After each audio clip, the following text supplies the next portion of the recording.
Good morning, friends. Today is Saturday, the 25th of March, and I am heading over to the local track for purposes of doing a MAF test. So this is 4 weeks since my initial, and it's the aim is to check progress. Now, I had a whole week at least where I didn't do any running or any cardio at all, just because I had a really nasty cold and still lingering, but it's not like it was. There were maybe three to 5 days where I just really didn't feel good. So anyway, what the idea here is, I will run 3 successive miles on the track, and underneath a certain heart rate. So I have my iSmooth Run lady, got my heart rate monitor to tell me when I am crossing from one zone to another, and we'll see how that goes. Yesterday, Friday, was a very, very heavy day for us. We experienced a great loss again. My wife's very closest friend, named Carol, Thursday evening had a brain aneurysm, and there were no signs of brain activity yesterday, so she slipped away from us very quickly, very unexpectedly, and quite devastatingly. So it was a very, very hard day. Even harder, I think, than when my wife's cousin passed away a year ago in January. This was somebody that she was more like a sister to, and very, very loved by many. A lot of shock. The way my wife learned of it was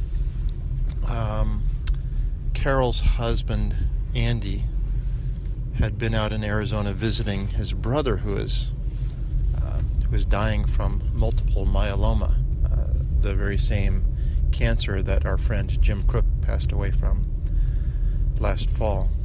And she had texted her friend Carol and said, "Do you know, is Andy going to be back soon?" And she didn't get any response, and then which isn't always she didn't always get an immediate response. And the next morning, yesterday morning, she saw people posting on Carol's Facebook page saying, "Hey, we're praying for you guys. You'll get through this." And so Margie wondered what was up, and so she texted to Carol, thinking maybe Andy's brother had passed away. Then Andy called her on Carol's phone, and Margie knew something was really wrong.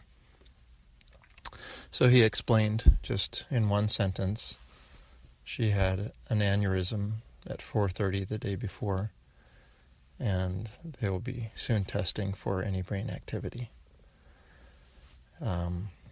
2 sons, the pastor, were with them at the hospital. They were waiting for the 3rd son to arrive. And I suspect as soon as they knew there was no recovery and the 3rd son had come to them, that life support was pulled. So really a hard day. And Margie had called me. I was running some errands. I was at the bank. I wasn't too far away, so I just came home, and we held each other and cried, and just was really hard. So, sorry about the downer, but it's what's going on in our life right now. A difficult loss. So, well, I'm here at the track. I'm going to enjoy a little bit of coffee before I go, and I'll let you know the results. So, hoping for some progress. Hoping that week off didn't throw me off too much, but we'll see. It's a nice day. Let's see, a little cloudy. I think we might be expecting some rain. Temperatures going into the 60s. The last time I did this, it was in the 50s, so it was pretty nice. think it'll be in the 40s this morning while I'm out here, but really good running temperature. So we'll catch up again soon.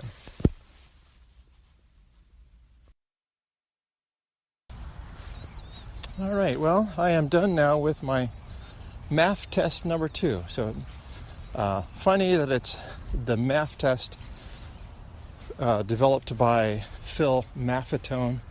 It is not a Maffetone test. It stands for maximum aerobic function. So you're running basically in the aerobic zone the entire time.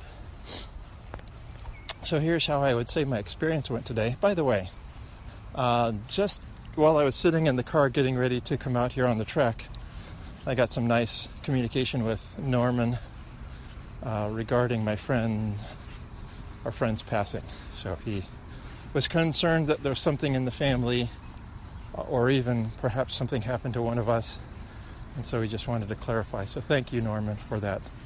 I really appreciate your reach out and your prayers. So I do see improvement about 35 seconds. I think my first mile time in my initial MAF test was 15:45. So it went something like 15:45, 16:10, 16:45. That's just, I'm not looking at it, so I don't remember exactly. And I think my first mile today was 15:10. So that's good. So what I immediately notice is in the first lap, I think I was able to run up to my threshold 2 times. So it's like you're almost running half of it. Uh-oh. Maintenance guy. He's going to ruin my recording. Well, I'll keep it close. See where he's headed. Track season is underway, so it looks like he's heading... Well, it's also baseball season, so maybe he's heading out to one of the diamonds to rake up something. Looks like he has a rake in hand. So in each successive lap, I think you just don't run as far, or your recovery takes longer. So that's what you most notice. So each successive mile is going to be slower than the previous one.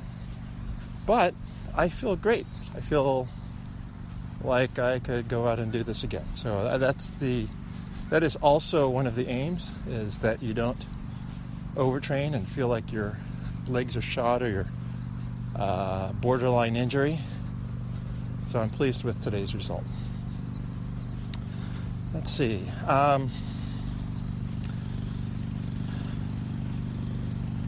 don't think I've listened to any podcasts real recently. Might have caught a little bit of one of Jim's. Memory doesn't serve me real well right now. But, spring is on its way here. We've seen plenty of people's pictures where they had daffodils get ruined by the heavy snowstorm. Our daffodils hadn't gotten that far yet, so I think we'll be okay, unless another snowstorm comes. But I don't think so. I think we're hopefully done with that for the year. I have a couple of funny... I may have shared one of these experiences before, right? I think I can cook, but I've had a couple of faux pas recently that are making me think twice. The first was my wife's birthday back in January. I thought on a Friday, because I only work a half day, I would make dinner and dessert. And so I planned, I don't remember what I made. A quiche, that's what it was, a quiche. Which my daughter predicted I would do. And then I tried to make carrot cake. It's Margie's favorite. And so I pulled out a Betty Crocker recipe, but I wanted to make it lower carb. So I went out and something's going on with my phone here. What's going on? So I went out and looked for coconut flour, and the coconut flour wouldn't have carbs because it's or very low carb anyway. So I went over to Walmart, and what I found was a package of coconut flour that was 16 ounces, and I thought, perfect, 8 ounces in a cup, needs 2 cups, 16 ounces, I don't even have to measure, I'll just make the cake. So I brought the flour home, and I went on to make the cake. And as I stirred it up, I thought, well, shouldn't this look like batter that you can pour into a pan?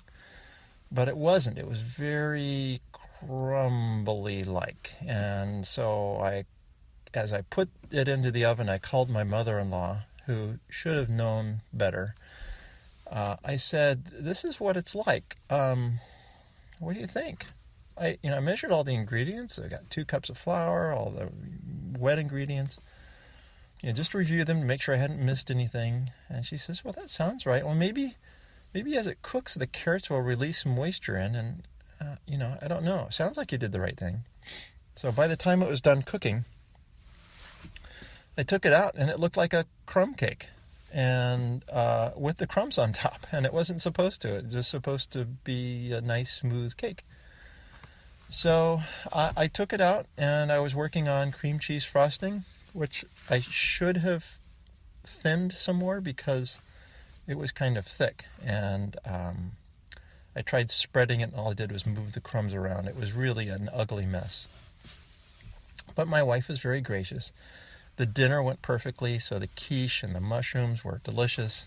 And then we scooped out bowls of crumbs into 3 servings, and we all tasted it. My wife said, well, the flavor's right, but something's not quite right. So as we discussed it, she said, you did how much flour? I said 16 ounces of flour. She says, no, you're supposed to put in 2 cups of flour. A cup, liquid cup, is not the same as a dry cup. So I probably put in 4 cups of flour. Oh boy. So I need to redeem myself sometime. Then more recently, about a week or so ago, I hard-boiled some eggs, and they just came out kind of weird. I don't know. I slowly ate through them, but every time I'd crack one open, it was like water was coming out between the eggshell and the egg white. This just doesn't seem right. And the yolk seemed kind of dry. And we were sitting with a friend who we were talking about this. Yeah, I remember you said you didn't like egg yolks because they're too dry. How do you cook them? And so, we said, well, 12 minutes. We boil them for 12 minutes. And she says, oh, that's overcooking them. Here's what I do. I put the eggs in a pot, cover them with water, and I bring it to a roiling boil, cover it with a lid, take it off the heat, and let it sit for 8 minutes. And then I drain the hot water, and I add cold water, let them cool a little bit, and then, put them away, and they're always perfect.